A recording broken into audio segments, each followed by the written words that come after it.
In this video, I want to talk about the carlings, and I've actually made those a little while ago, but I thought I'd make a video about them. So again, I'm building the utility version, so you can see where I've cut out all these deck beams.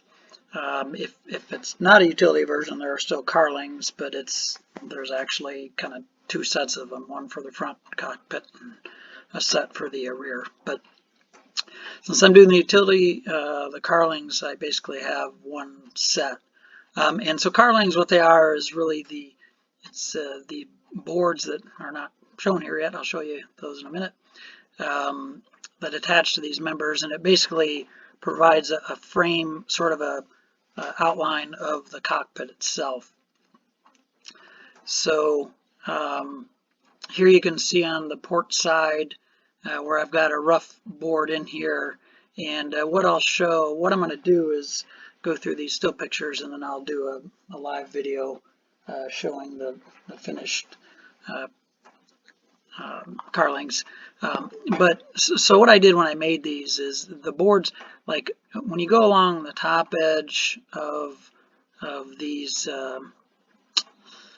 cut off deck beams, they're not in the same plane. So the top edge and bottom edge. So you can't just, this board, when you look at it, if you lay it flat, it would look sort of have a side curve to it. And so what I did, and I realized I don't have pictures, and when I did this, is what I did is I clamped. It actually takes a wider board to do this, and then you have to cut it down.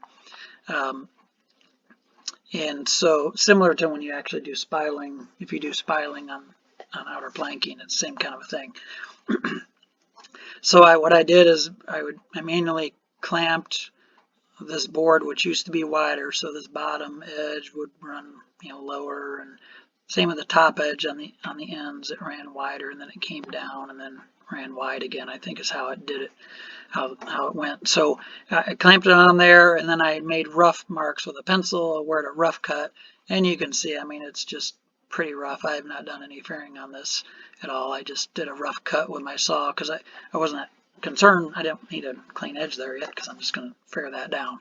And the same on the bottom edges, or bottom edge. So here you can just see again how that's screwed on. Now there are blocking members. It's not just these cut off deck beams. What I did is put blocking members in there, and that's recommended. And you can see it a little better on the side where there's actually, this is the deck beam piece, and then a blocking member that's epoxied and screwed on to each of those, just to provide a wider place to mount. So, but here you can see again that top edge is not faired. And this picture just shows both of them in place, but again, they have not been faired. And what I did, the fairing, and I'll talk about this, actually I'll talk about this in the live video coming up here in a second. So continuing on talking about the carlings, what I'll do is just kind of do a little close-up on the blocking members that I was just talking about. I did that at each one of these deck beam, what used to be the deck beams. And here for fairing, so these are faired now. So this outer edge, when you fair, goes right along the surface, and then right up, continue right on the top edge of the carlings. And so you can kind of see that. And then the way that I did mine all the way up to the front, so this is deck beam number 6, and I put a blocking member in here to give it something attached to on the side, and that's how I did it. There are different ways to do this. And as far as the curvature, how much to curve it, and like how much to cut these off, what I did is, give me 1 second here. So what I did is, on my plans, this is the addendum for the utility version, but you could do a similar thing with the other plans. But what I did is, since these plans are drawn to scale, I tried to actually get scale dimensions off of how, like when I cut all these off, how far out to cut them. Now the actual plans, the full-size plans for these for the frames themselves had reference marks on them, but they were kind of for reference. They weren't all exactly where they need, or at least not consistently, so you get a nice consistent curve. So I went through and just tried to measure to scale what these were and try to get dimensions and scale it up, and then see what it looked like on the boat for each of the frame locations.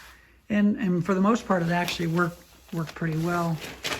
And so that's one thing though that at least to me was not clear on how far to cut those. And so that's how I did it anyway. And then for fairing, so on the top, I already talked about that, but for the bottom edge, what I did is tried to basically make it match the bottom of those deck beam members. And I don't know if it's so critical, but I try to make it consistent from side to side. One thing to note is that these pieces are not the final finished pieces of the carlings. So the plans actually call for a 1/2-inch lamination that gets attached to the inside edge or inside surface of these, and then what that'll be is finished like, you know, the pretty wood finish. So what I will do is I'll stain those just like I did the same colors I did the side planking here.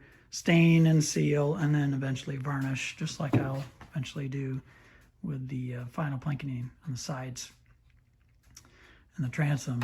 So and then when I attach those, I probably will just use clamps along here so you won't have screw holes showing, that type of thing. So that's what you end up with. And then also, because like I was mentioning, the bottom edge, that dimension probably isn't as critical. I mean, I want it to be reasonably wide, but that finish board will actually stick up a little bit above that top edge, and it'll give a place for the top decking boards to butt up against, and then the bottom edge will go slightly below that, so you won't see that board, even though, I mean, that's, if you stain that would look nice, but that's the intent with the plans, the way that works. And then that will then frame the outsides of the cockpit. So that is how I did the carlings, and we'll finish them off eventually.